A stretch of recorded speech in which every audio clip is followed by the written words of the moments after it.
मेरठ के अधिवक्ता ओमपाल तोमर आत्महत्या प्रकरण के बाद अधिवक्ताओं में रोष देखा जा रहा है। किसी तरह की गिरफ्तारी न होने के बाद अधिवक्ताओं का रोष बढ़ता जा रहा है, पनपता जा रहा है और देखना यह है कि ये रोष किस कदर जाकर विस्फोट करता है। न्याय व्यवस्था ठप हो जाने से लाखों की तादाद में रोजाना जो डेट्स लगती थी उनमें लोग परेशान हो रहे हैं, इधर से उधर न्याय के लिए भटक रहे हैं। एडीजी कार्यालय पर एक और अधिवक्ताओं का हुजूम देखने को मिला है तो वहीं दूसरी तरफ भारी मात्रा में फोर्स भी तैनात रही। सुनिए मेरठ बार एसोसिएशन के पदाधिकारी एडीजी से मिलने के बाद मीडिया से क्या कहे। देखिए, एडीजी ने हमें आश्वासन दिया कि हो सकता है आप यहाँ से और वहाँ तक जाएं और आपको कोई सूचना मिले। हम प्रयासरत हैं, शीघ्र अतिशीघ्र किस बात कर रहे हैं? गिरफ्तारियाँ। आपने एडीजी के सामने क्या मांग रखी जो आपने ज्ञापन? हमने सब गिरफ्तारियाँ रखी हैं। किस किस की गिरफ्तारियाँ? सभी की 14 के 14 नामजद गिरफ्तारी के लिए हमने निवेदन किया, मांग पत्र दिया।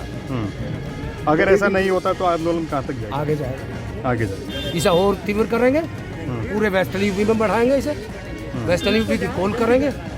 लेकिन हमें उम्मीद है कि कल तक कुछ ना कुछ रिजल्ट आए।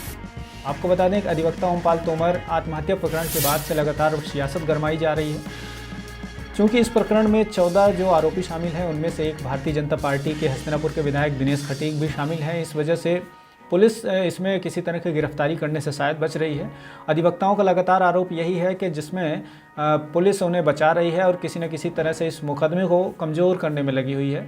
इसके अलावा पिछले दिनों आम सभा में अधिवक्ताओं ने ये भी आरोप लगाया था कि जो इनमें 14 आरोपियों में से एक संजय मोतला ने आत्महत्या कर ली थी, उसके पीछे भी कहीं ना कहीं इन्हीं आरोपियों में से किसी न किसी एक का हाथ हो सकता है, क्योंकि इस आत्महत्या के बाद से इनके मुकदमे को कमज़ोर करने में कहीं ना कहीं मदद मिलेगी।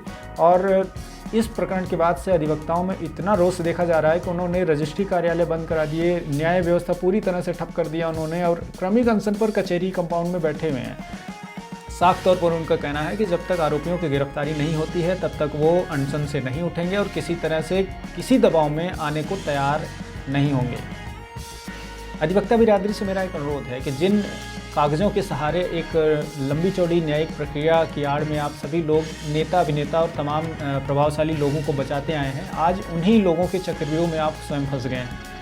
आप सभी लोगों से अनुरोध ये है कि किसी भी तरह की जो न्यायिक प्रक्रिया है उसको आप रफ्तार के साथ अगर करें तो कहीं ना कहीं ये जो षड्यंत्रकारी हैं इनको भी मौका नहीं मिलेगा और जितने भी पुलिस महकमा है जो आप लोगों के इस वक्त एक तरीके से कहें कि आप लोगों के तमाम अनुरोध के बाद, अल्टीमेटम देने के बाद भी कोई कार्रवाई नहीं कर रहा है, उसको भी इस तरह से करने का कोई मौका नहीं मिलेगा। क्योंकि जो न्यायिक प्रक्रिया है वो इतनी धीमी रफ्तार से होती है कि अपराध करने वाला अपराधी अपने आप को ईमानदार और अच्छा समझता है और सामाजिक लिहाज से वो ये लोगों पे आक्षेप लगाते हुए या जो दूसरे पक्ष हैं, पीड़ित पक्ष हैं, उनका उपहास करते हुए देखे जाते हैं कि देखिए हमारा क्या हुआ। इतनी लंबी प्रक्रिया है, अदालत में देख लेंगे बहुत लंबा इसकी लड़ाई चलेगी और उसी की आड़ में सभी लोग अपना उल्लू सीधा करते रहते हैं। लेकिन आप सभी लोगों से निवेदन यही है कि आप अपनी न्यायिक प्रक्रिया को फैक्ट के सहारे, कागज़ों के सहारे, जो आपके पुख्ता सबूत हैं उनके सहारे इस लड़ाई को आगे बढ़ाएंगे तो शायद पुलिस को भी कहीं मौका नहीं मिलेगा और जितने भी आपके इस प्रकरण के आरोपी हैं उनको भी पुलिस गिरफ्तार करने पर मजबूर होगी और आगे की कार्रवाई निसंदेह रूप से बहुत अच्छे तरीके से चलेगी। आज के लिए बस इतना ही, लेंगे आपसे इजाज़त। लेकिन उससे पहले आप लोगों से रिक्वेस्ट है कि अगर आप हमें यूट्यूब पर देख रहे हैं तो हमें सब्सक्राइब कीजिए, फेसबुक, ट्विटर या इंस्टाग्राम पर देख रहे हैं तो हमें फॉलो कीजिए। इसके अलावा हमारी वेबसाइट www.eradioindia.com पर विजिट करके आप तमाम अन्य जानकारियाँ और समाचार पढ़ सकते हैं। ऐसे ही नए नए अपडेट्स के लिए देखते रहिए ई रेडियो इंडिया। अगर आप YouTube पर देख रहे हैं तो हमारे चैनल को सब्सक्राइब कीजिए। अगर आप Facebook, ट्विटर या इंस्टाग्राम पर देख रहे हैं तो हमारे पेज को फॉलो कीजिए। धन्यवाद।